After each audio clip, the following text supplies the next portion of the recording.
I have the privilege of introducing Shannon. Shannon Jacobs is a certified meditation and mindfulness instructor, as well as a 500-hour registered yoga teacher. She is the lead visionary of Indigo Roots Yoga and Wellness Studio in Washington Courthouse, Ohio. Shannon is deeply passionate about sharing the benefits of meditation, yoga, and mindful living. She is a respected teacher of this soul-centered way of living and being. It is Shannon's sincere desire to help people restore balance and peace to their lives, one moment and breath at a time. I will now turn the program over to Shannon.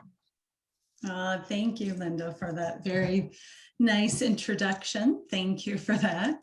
Thank you, everyone, for tuning in to this evening's Zoom session here on shifting from stress to peace. And I believe that there's never been a better time to make that shift. We have experienced quite a year, and the stress level of everyone has been quite increased over this past year, thanks to COVID and all that we have experienced with that.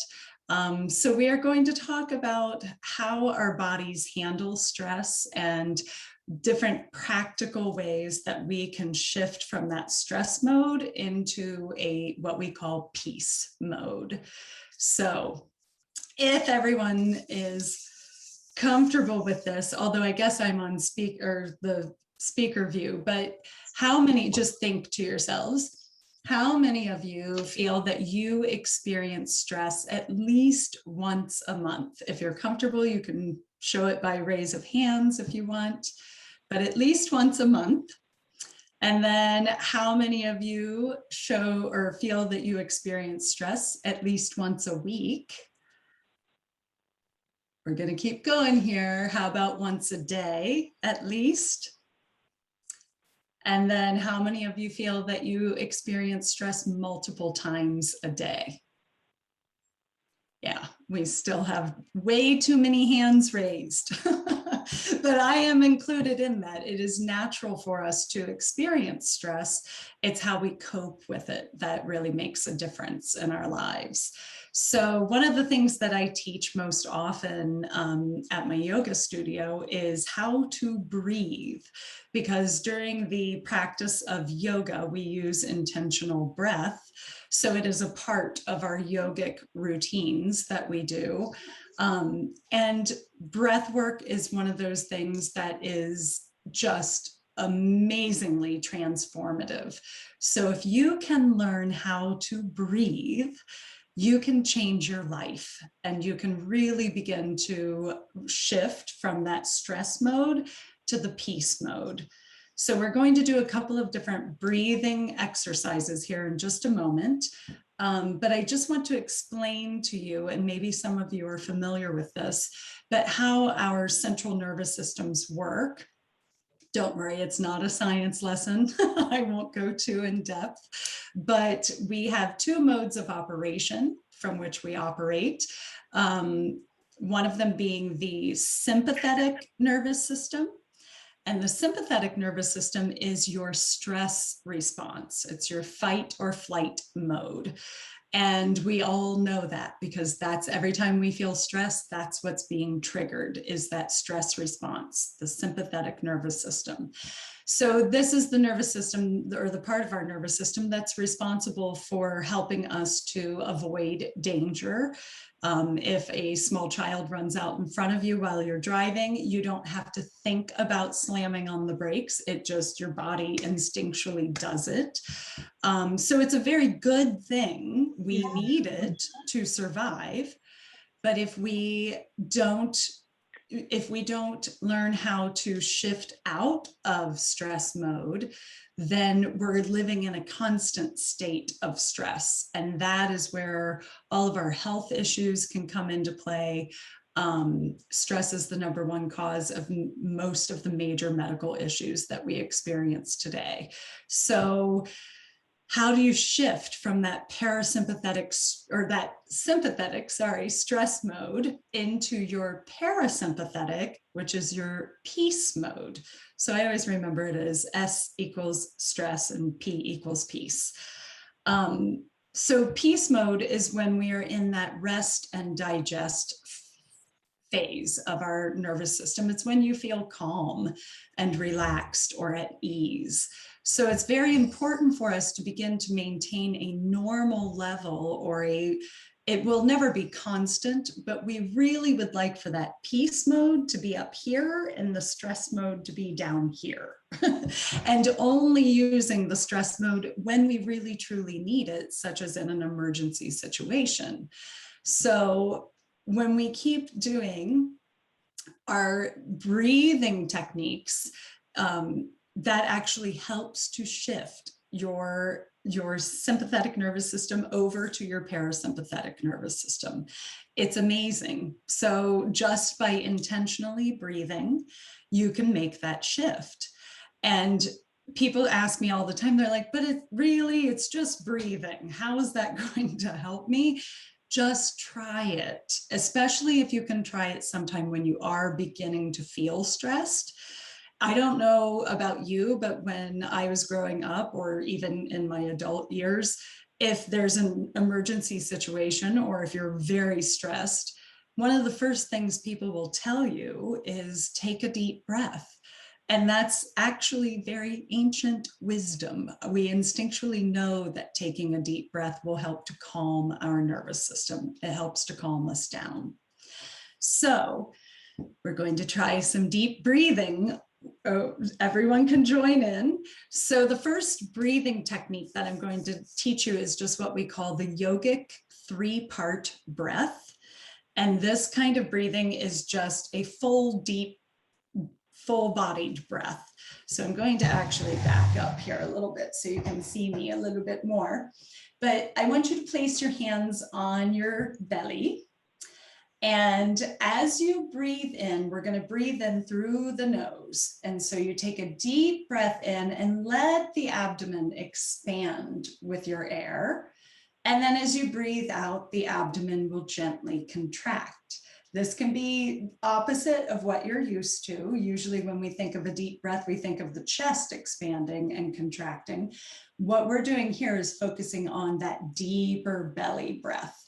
So we want to breathe in, feel the belly expand, and then breathe out, feel the belly contract. Next one, we're going to take it even deeper. So inhale, fill the belly, now fill the lungs, and then exhale, the lungs contract, belly draws in a bit.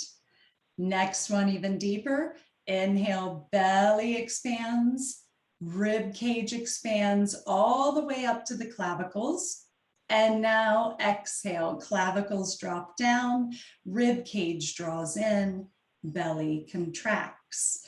We'll do that 2 more times. Inhale, deep breath, belly expands, lungs expand all the way up to the shoulders. And then exhale, clavicles drop, rib cage draws in, belly contracts. Sorry, my dog is breathing with us right now. Inhale, belly expands, ribs and lungs expand, clavicles lift, and then exhale, last one, clavicles drop, rib cage draws in, and belly contracts. How do you guys feel? I know you can't really answer, but you could type in the chat if you want. But that's just one way of really tapping into your breath and really taking that full yogic 3-part breath. And it is scientifically proven to help shift the nervous system, to help you calm down. So anytime that you are really feeling stress beginning to come on, you can use that breath. It can be even more effective if you close your eyes and really focus on the sensation of the breath. But this can be used before a stressful situation too, to help prepare you for, especially if you are going to have some type of a meeting or a presentation that you need to do, or something stressful in your personal life. This is a great practice to do, is that deep yogic 3-part breath. It can take a little bit of practice. It's not really the most natural, well, it's not a natural way of breathing, except for when you're lying down. So one of the best ways to practice it is by lying down, and then your diaphragm will actually take over and you will begin belly breathing just naturally. So one of the best ways to practice it is right before you go to sleep at night, and to use it in combination with a body scan. And the body scan is another proven way to reduce stress and to shift your parasympathetic to your, or your sympathetic to your parasympathetic nervous system. So we are going to practice the body scan as well. It's very simple. This can be used at any time. You can condense it to do just a 30-second body scan, but we're going to actually do a little bit longer of a body scan, more detailed, so you really get the effect of what the body scan can do for you. So, and this can be also used in classrooms. It can be used for children, grandchildren, especially right before bed. It's a great time to do the body scan. So one of the ways that we, or the best way for me that I like to teach it, is if you're comfortable, to close your eyes. If you're not comfortable closing your eyes right now, that's fine. You can just take a soft gaze down at the floor. And with the eyes closed, we're going to bring our full awareness and attention to the top of your head. And just feel into the top of your head and allow the scalp to soften. And then come down to the forehead, allowing the eyebrows to relax, allowing the muscles behind the eyes to soften, the eyelids to soften, relaxing the cheeks and the jaw, letting go of any tension in the neck, feeling the breath flowing in and out of your body through the throat. Soften the shoulders. Allow them to come down, away from the ears. Relax the arms. Allowing the hands to soften, the fingers to release. And then coming back up to the chest, the upper back. Bring your awareness to your lungs. Notice as you breathe how the lungs gently expand and contract.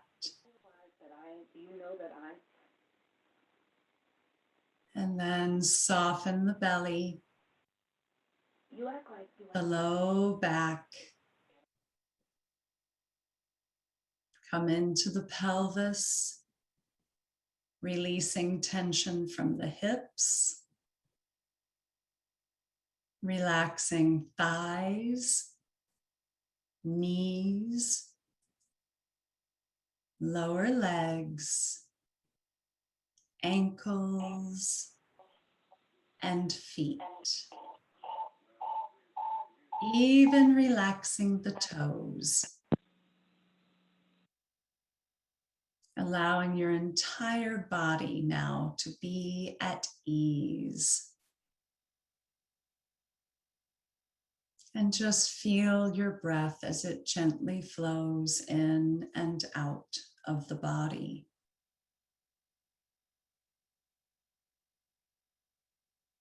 And then when you feel ready, you may open your eyes. And take that deep breath coming back into this time and this space. And hopefully you all feel a little bit more relaxed and calm now. That is just a gentle relaxation body scan. And you can do that for yourself at any time. You can also do that for others in your life and help them to relax. I used to do it for my boys every night before they went to bed, and it worked. It was one of those things that really helped them tune in and calm down. You can also do the body scan too with children. It's a great thing to do when you just call out different parts of the body and see if they can feel into those parts of the body.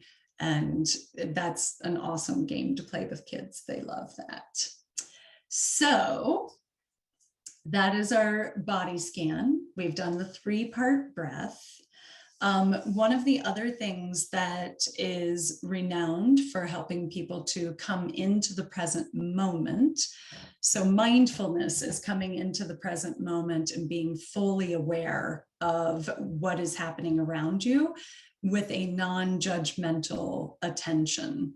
So one of the best ways to practice mindfulness is to tune into your senses. So one of the things that I love to do is guide people through a sensory perception type of meditation. It doesn't have to be a full meditation, but if you can just direct your attention to what it is that you are seeing. So even if you had your eyes closed, there are still either colors or light and shadow that you could see, or even visualizations that you can visualize with the eyes closed. Or with the eyes open, just simply look around your space and notice all of the colors. Notice the textures of the things in your visual realm. And then, really take in the vibrancy of all that your eyes can see. And then you can shift from sight to smell. Smell is one of those, your olfactory senses are super connected to your memory, and it's a direct relation to your brain. So noticing how you can take in the scents around you can bring you right into a memory. So like every time I smell chocolate chip cookies baking, I think of my grandmother's house. So that can be, you just tune into the senses or the scent that is in the room, or the aromas available in the room. And then one of the other things that you can do when you are tuning into your senses, it's a little less, it doesn't last as long, it's a little more transient, but is your taste, sense of taste, noticing if you have any lingering taste in your mouth. And then the sense of touch, noticing the feel of your clothing upon your skin, noticing where your body is meeting another object, such as your chair or your feet touching the ground. That can be a sensory feeling that. You could feel air across your skin. And then one of my favorite senses is hearing then. And it's such a great thing to play a little game with kids, in the sense of opening up their Superman or superpower hearing and really letting them, it's amazing how quiet a room can get when you challenge everyone to listen and see what can they hear. And you really take it as far out as you can go with the hearing and see like the furthest thing away that you can hear.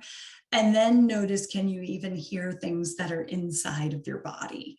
So it's a really, it's a neat way to really tune into your senses. Hearing is one of those things that is very profound for people, so they can really tune into it.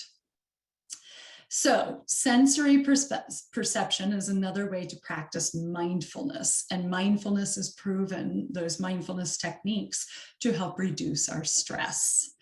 I see that there's a question over here in the chat. It says, is it better to breathe out through your nose or your mouth? Great question, because you can do it either way, but if you are breathing out through your mouth, you want to purse your lips as though you're blowing through a straw to slow the breath down. So if you can breathe in, but then you want to do a exhale breath out if you're doing that long, slow, deep breath. You can also do just a very deep, relaxing exhale of an audible exhale, like a sigh. That can work too and can be very stress relieving. So you could take that deep breath in and then sigh it out. But you still want to make that exhale as long as possible. Hopefully that answered the question to Rosalind. If not, you can type in another one or more detail. But yeah, you can breathe out, and you can breathe, if you're breathing in through your mouth, let's say that you're congested. And so if you are breathing in through your mouth, sorry, the dogs are trying to break in right now, sorry. My family's supposed to be in charge of this. So if you are breathing in through your mouth, you want to do that same thing where you're breathing like you're sipping air in through a straw. So slowing it down.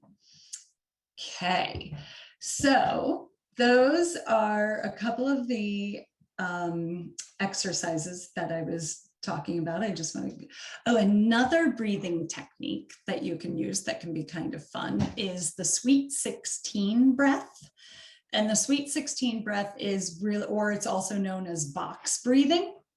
So in the Sweet 16 breath, you inhale through your nose for like a count of 4, and then you hold the breath in for a count of 4, and then you let the breath come out for a count of 4, and then you hold the breath out for a count of 4. So this is our Sweet 16 or box breath. Okay, puppies, just come in if that's going to be easier. I'm sorry, my apologies. So let's try the Sweet 16 breath, because it too can just take a little bit of practice.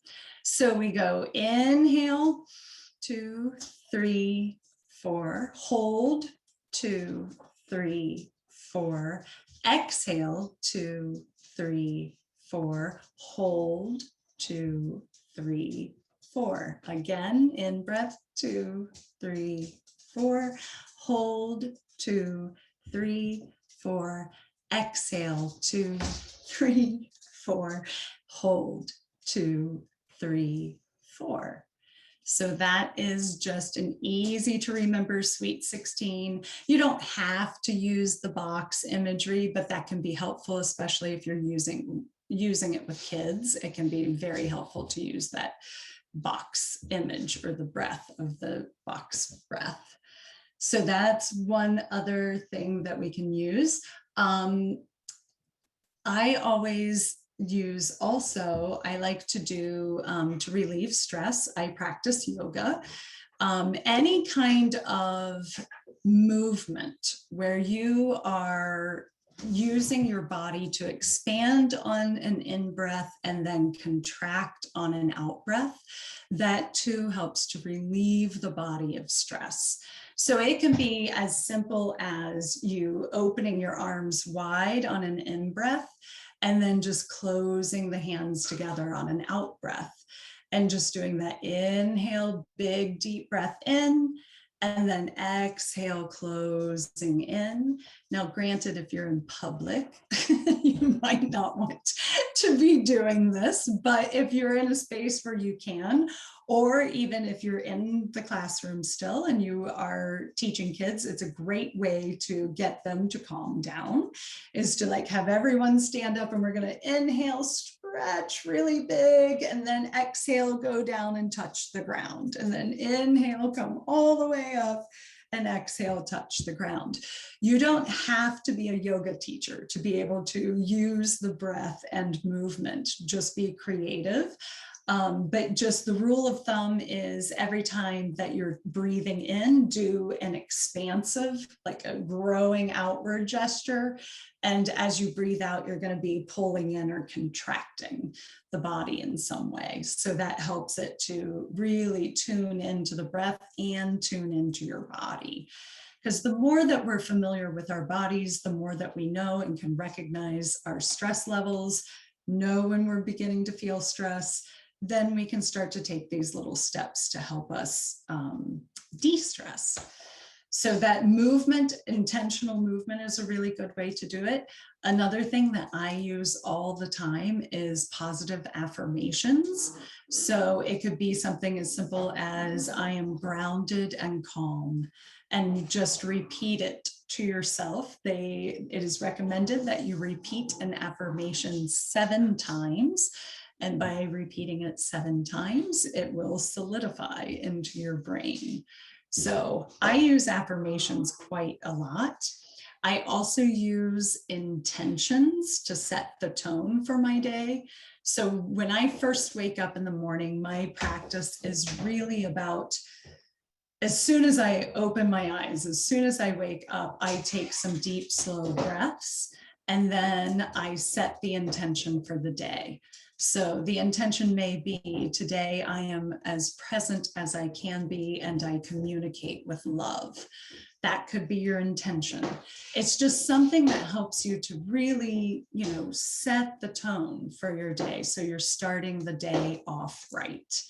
So it can be whatever feels right for you. It could be, I am grateful, I am at peace, I am joyfully present.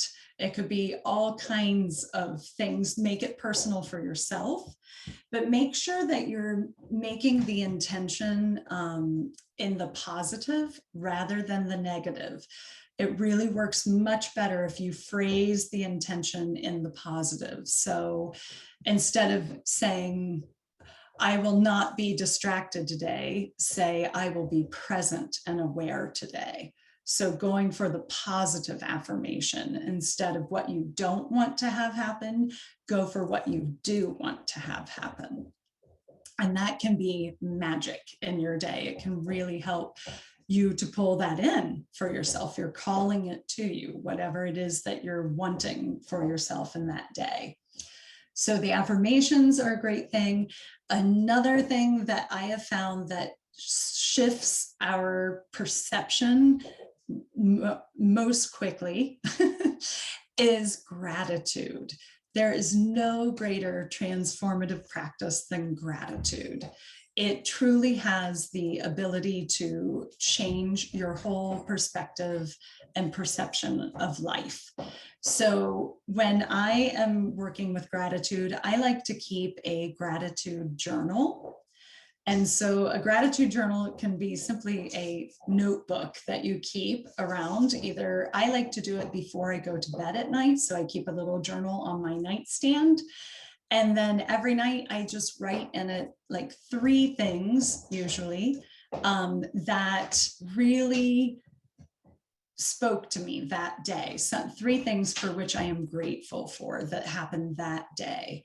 And they can be little things. They can be, the checkout lady at Kroger smiled at me and was kind. It could be that I had a delicious cup of coffee this morning. It could be big things, but you want to you can start off with those big things, like I'm grateful for my family, for my home. You do want to express gratitude for that, but it's even more powerful when you start to look for those little things that really help to bring gratitude and thankfulness into your life. So it's so transformative, because as you continue to practice gratitude, especially if you're doing that gratitude journal, you will start to look for things. You will start to discover all of the things in your day, because you'll be looking for them. Like, ooh, that I am so grateful that just happened. So it can be really, really powerful for you to start to notice all of the things for which you are grateful. And you could even do, I have also used with my kids before, a gratitude jar. And so have little slips of paper by the jar, and you just let them write out the things they're grateful for. And then at the end of the week, we reach our hand in and we pull one out and get to read it and see, you know, are you still grateful for that? Is there something else you want to add to that? So that can be a fun little way of introducing gratitude to kids, is let them do, you know, a gratitude jar. If you pull theirs out, maybe they get like a delicious piece of chocolate or something like that.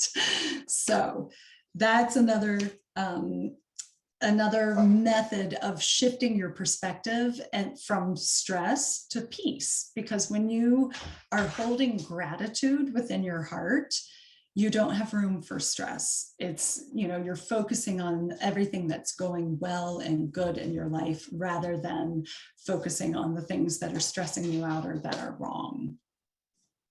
I have thrown a ton of information at you guys. So if you have any questions, you can type those into chat. I'm happy to answer any questions that you do have, or I have 2 more things to share with you, and then maybe we can open it up. I should ask if there was a time limit on this, because I didn't recall what we said, how long you wanted the session to go. So Diana, was there a time limit on this that I should be adhering to? Because I know I can talk a lot. Well, you can keep going, because just hearing your voice is enough to calm me down. Oh, good. Yay. Perfect. So we had told our speakers or presenters it could be from an hour to an hour and 15 minutes, and that would Okay. include questions. So Okay. if you've got more for us, I'm I willing to do. sit and okay. Okay, I do. I just wanted to make sure. I just suddenly was like, wait a minute, was it only supposed to be like 45? I thought it was an hour, but I wanted to make sure. So yes, I have a couple of more things to share with you. So Question there was a question. Oh, good. Let me see here. When doing a body scan, can you start at your toes and work toward your head? Absolutely, but only if you are trying to energize yourself. So, because that's a great question.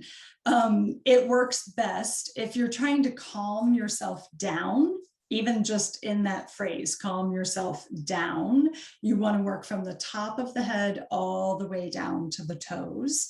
But if you're trying to like just bring awareness to your body or energize your body, start at your toes and work your way up. And by the time you get to the top of your head, you'll be like, I am ready for the day. That is a great question. But yeah, if you're doing it for relaxation, it really is. I mean, you can do it from your toes up, but it actually really does seem to work better if you go from top down. Just like, you know, amp up or calm down. So it does, but it just works with your body better to go from head to toe if you're trying to relax, especially if you're going to sleep. Don't do toes up if you're going to sleep, unless you're really good at like really relaxing the body. Then you can, I mean, do what works for you, but I would recommend top down if you're doing it for relaxation. That is a great question. Let's see, when trying to go to sleep and your mind is racing. Yes, so this happens all the time. Know that your mind racing is actually an indication that stress is being released. Our thoughts are actually a process of releasing stress. So I know when the thoughts start to go on that, you know, that wheel that it's constant and your mind is just racing over and over again, it can be so disruptive to your sleep. So that's when I find that for myself, I either use I try to do the body relaxation. It can be a little challenging, especially if your mind keeps going off. You can try counting breaths, that can be helpful. Or one of the things that I have found really helpful is listening to a guided meditation. It helps keep my attention focused. Because the main thing is when your mind is racing like that, you need to give it something to think about rather than just all the random thoughts going through your head. So sometimes I even will, I am a planner, so I like to plan out things. It helps calm me down for some reason. It must be the Virgo in me. But if I am focusing my awareness on just one thing and going with that train of thought, that too can be relaxing. But one of the best meditation apps that I have found, and I've tried quite a few of them, and this is the one that I started with many, many years ago. When I was looking for meditation apps, it was one of like 2 or 3 that was available. And now there are thousands and thousands of meditation apps. But the one that I really like, and I'll type it in here for you, is Insight.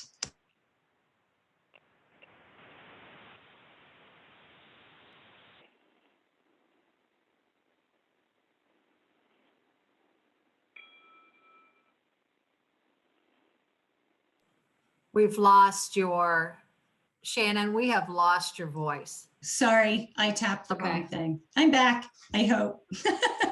So Insight Timer is the meditation app that I have used for years. And there is a free version and a paid version. The free version is wonderful. You don't have to pay for it. But it has like literally 40,000 guided meditations, recorded meditations on there. And I always recommend going with they're all rated, so it's out of 5 stars. I recommend going with the ones that are like 4.7 or up. When you have that many meditations on there, just go for the ones that have been rated the highest. But that can be really helpful too, is to listen. There are specific ones for sleep that really, really help to calm you down. I have actually recorded some myself. I'm not on the Insight Timer, but like my friends are like, can you send me that body relaxation scan? But you can look them up and they can be very helpful to help keep your mind focused. I see that we have another question here. Are you working with any clients who have recovered from COVID and may not have recovered their sense of taste or smell? If yes, how have you adapted your exercises? I actually have not been working with anyone. I have known a couple of people who have lost their sense of taste and smell. And my heart breaks for them, because that is those are some of my favorite senses, is tasting and smelling. I would recommend, the practice of acceptance and then tuning into the other senses as much as you can. Hopefully the sense of taste and smell will return for them. I know my husband lost his sense of taste and smell for about 4 weeks after having COVID, and it was challenging because nothing tasted right. You couldn't smell anything. So, but that is such a good question, but I haven't actually worked with a client with that yet. I guess the thing that I would say most of all is to really practice those acceptance practices of whatever your current situation happens to be. Which can be really, really challenging. It's not an easy exercise to do, is that, just being in that present moment and recognizing where you are at in that moment. It can, but in doing so with love and trying to do it with gratitude, although it can be very difficult when it's challenging, something like that you've lost. So that is a great question. Thank you. I will think more about it, because I'm certain at some point I will run into that. Let's see here. I wanted to see what else. Oh, so what to do when you're already stressed. So, it's not always that we can keep ourselves at that peace mode, although the more that you practice these little breathing techniques, that, as I always say, as often as you possibly can, take those deep, slow breaths.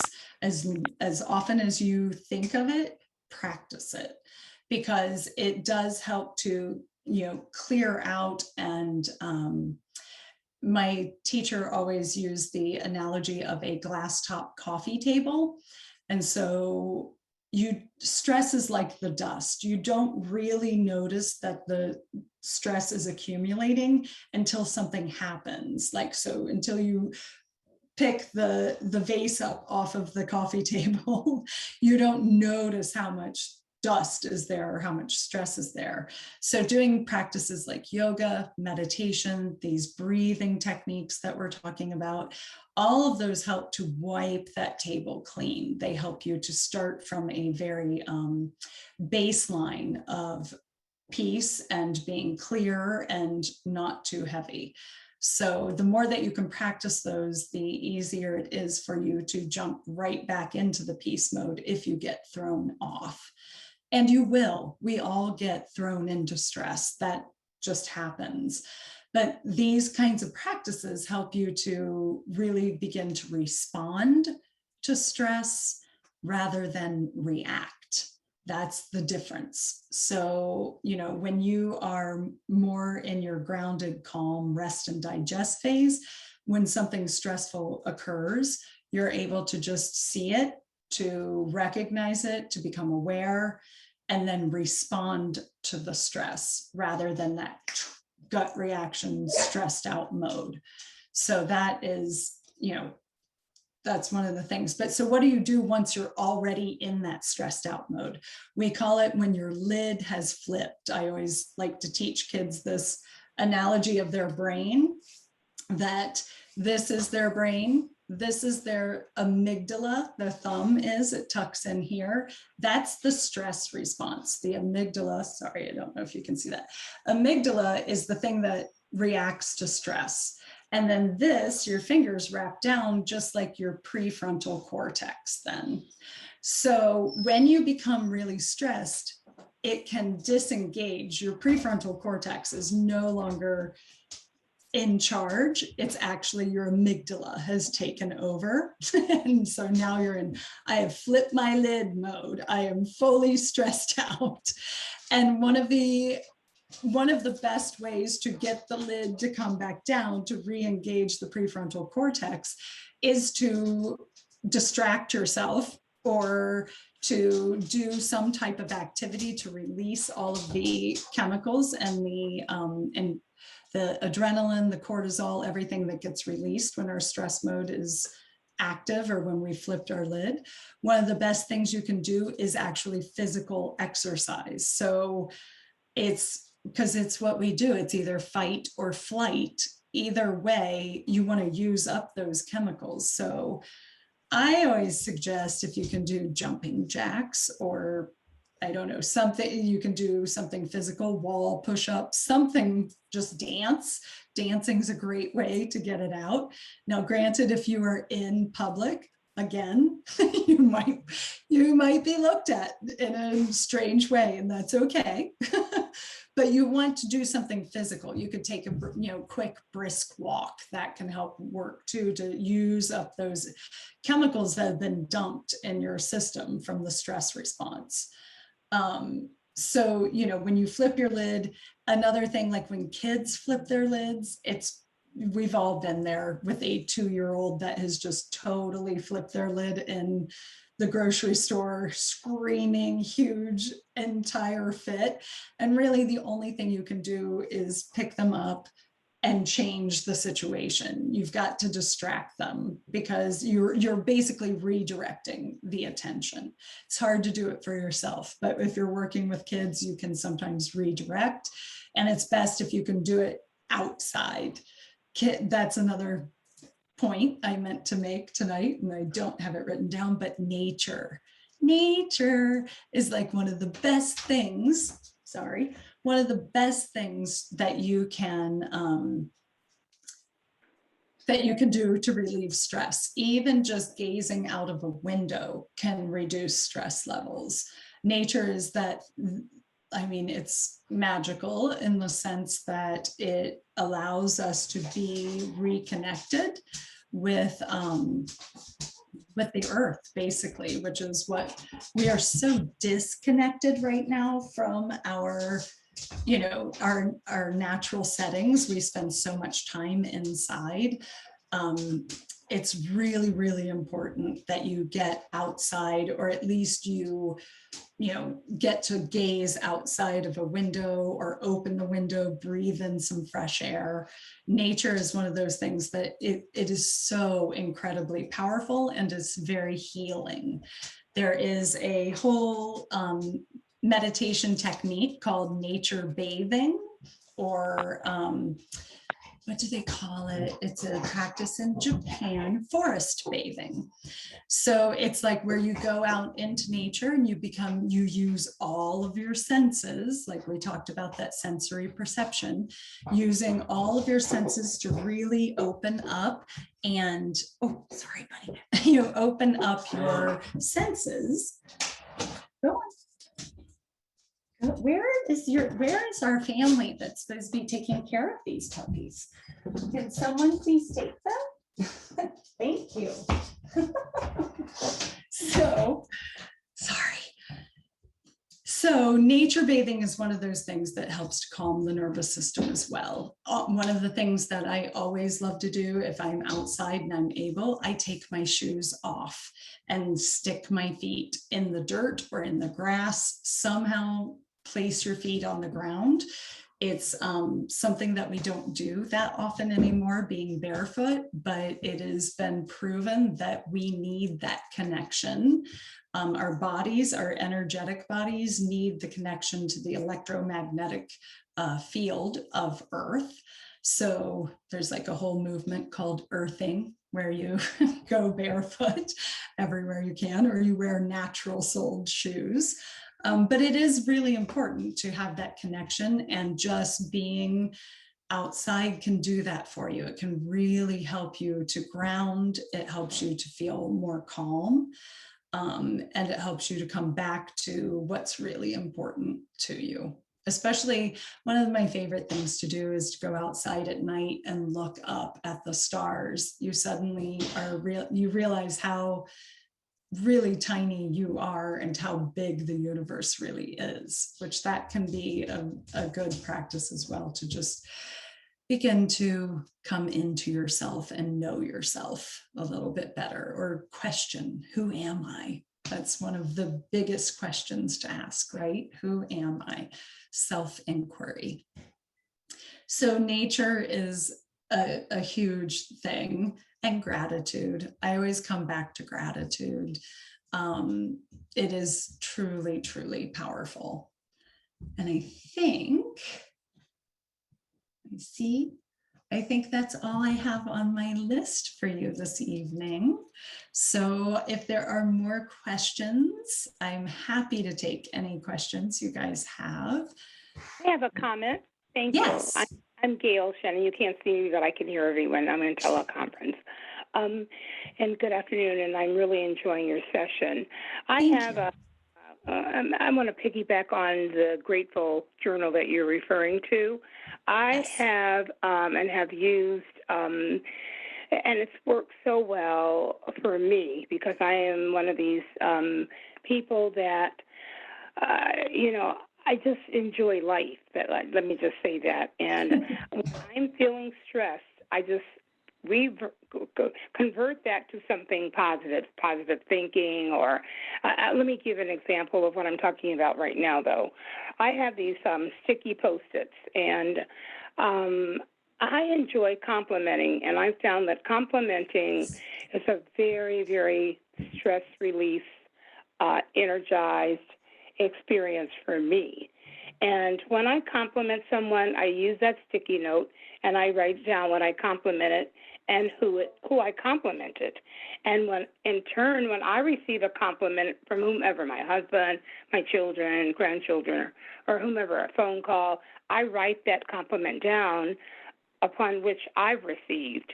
And at the end of the day, I collect these compliments and the sticky notes, and I sit down, and as opposed to, I have what you call a prayer corner that I use specifically for, Bible study and reading my Bible, etc.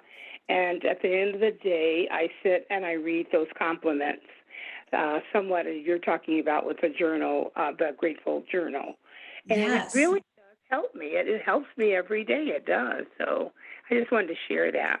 That's awesome. I love it. That's a great way of, yeah, like coming back over your day and seeing it in a very positive way. Thank you for sharing that. That's awesome. I love it. Thank you. Yeah, and practices like that can be so incredibly powerful. And they do change your perspective. They really do help you to become more aware of everything for which you are grateful, which that just changes your whole mode of operation right there. I see someone, Michelle says, even though pets love to interrupt Zoom meetings, yes. I find petting my cats to relax me. Yes, yeah. Animals are really good. They are very relaxing, especially petting an animal. Yes, it's awesome. Lots of love. Yes, Diana. I know you model what you say all the time. So how does your two boys and your husband, have they picked up any of your techniques, or do they say, oh, mom's at it again? Or what is their response to your mindfulness and gratefulness and calm and stress? Do they see your, I don't often see you, or I don't believe I see you in much of a stress mode anytime, but how do they react? Well, they probably see me in stress mode more than anyone else does because they're my family. But it is interesting to see. I have found, especially for the boys, that just by me practicing it, just by, introducing daily meditation into my life, that was a big shift that they kind of had to get used to. They're like, oh, wait, mom's doing her thing in her office.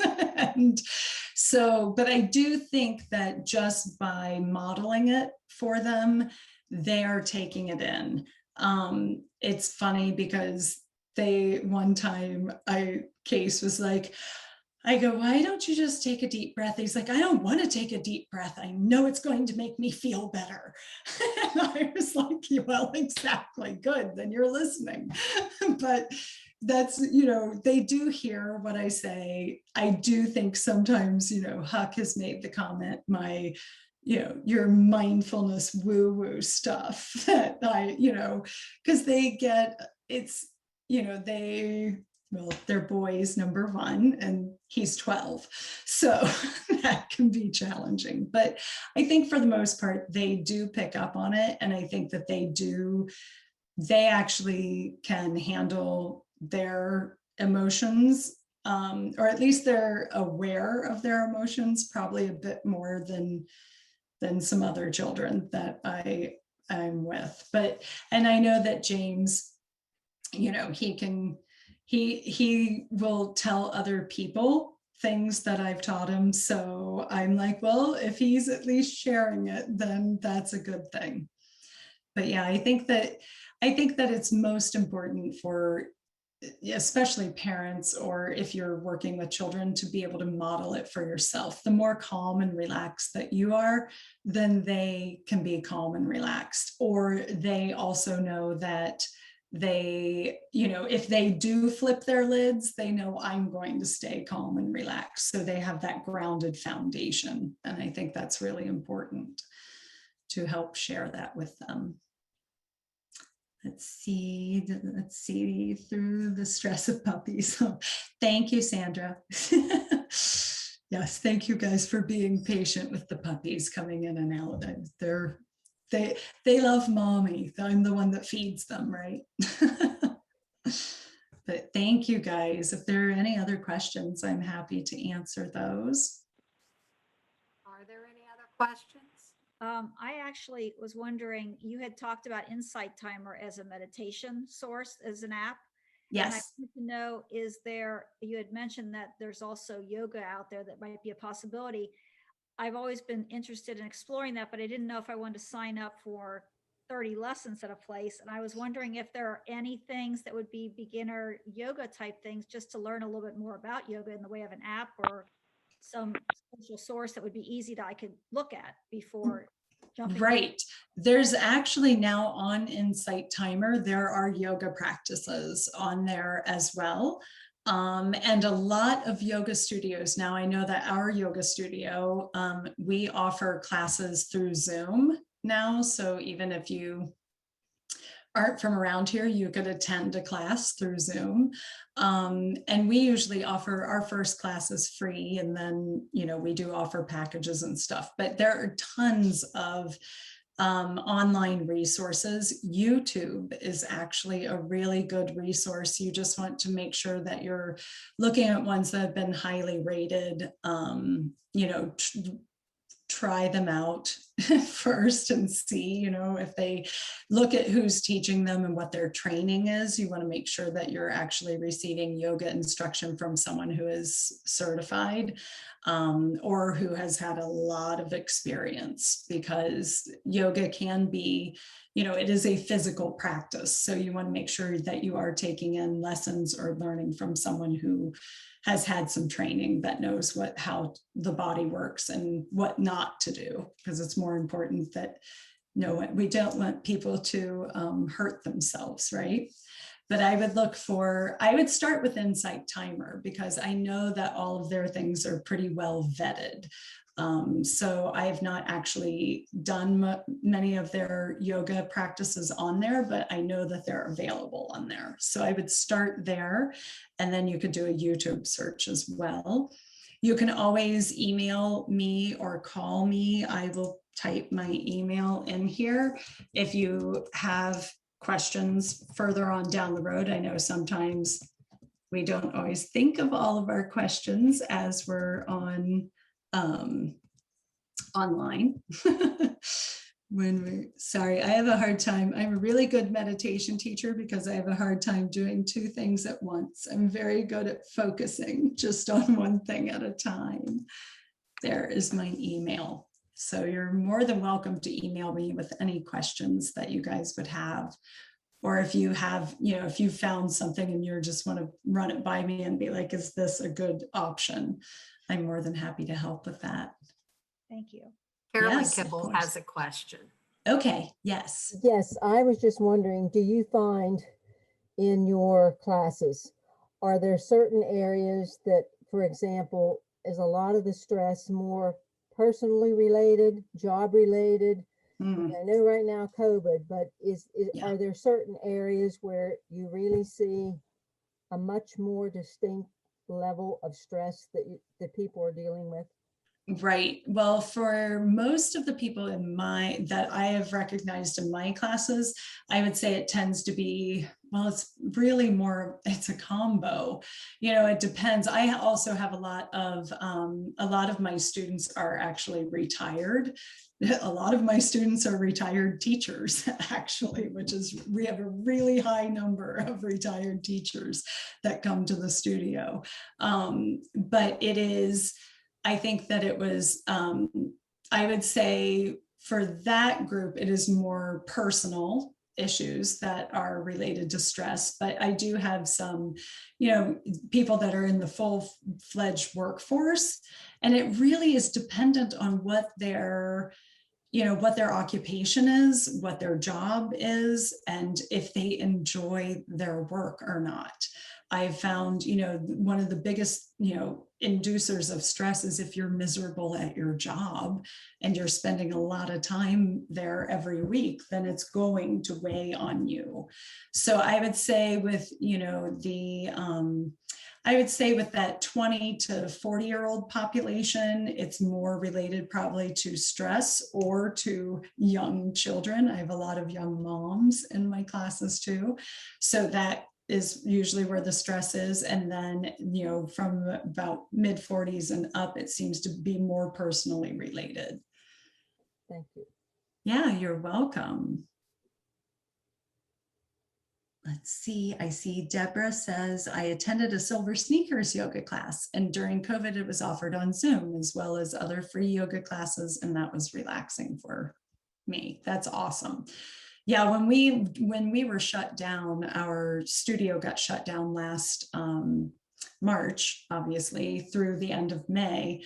We did almost all of our classes just on Facebook Live. We just streamed the classes and, you know, did them for free. So people, because we needed them at that time. And it was a really good, practice. I do every Friday. I offer at 11:30 every Friday.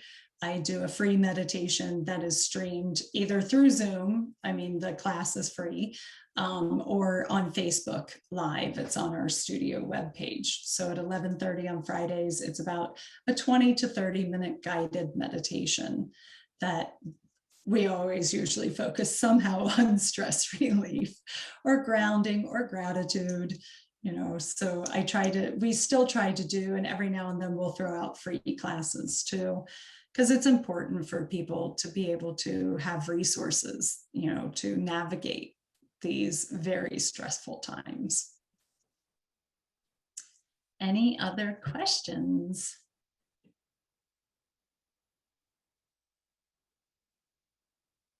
Okay. Oh, wait, you're still muted. I know. Can't quite get, and I've been at this for a while, so. Me I too. totally understand why some of them can't get it when it's Yeah. their first time around. So, Yes. well, Shannon, I want to thank you so much Oh, thank for your you. presentation. This is probably my third or fourth time of listening to you, and I could probably sit here and listen to you for the rest of the evening. And would be Thank you. totally stress-free and calm by the time you are finished. So Good. thank you so much. Hopefully, everybody else feels the same. Thank you. And she's great for our community, and she does a lot. And she does seem to be pretty even keeled, doesn't she, ladies? So, I need to remind all of you to sign in for your attendance. We have 60, we actually had 75 people here tonight. And I see where we have had, I don't know whether everybody has signed in, but make sure that you sign in before you leave if you want credit.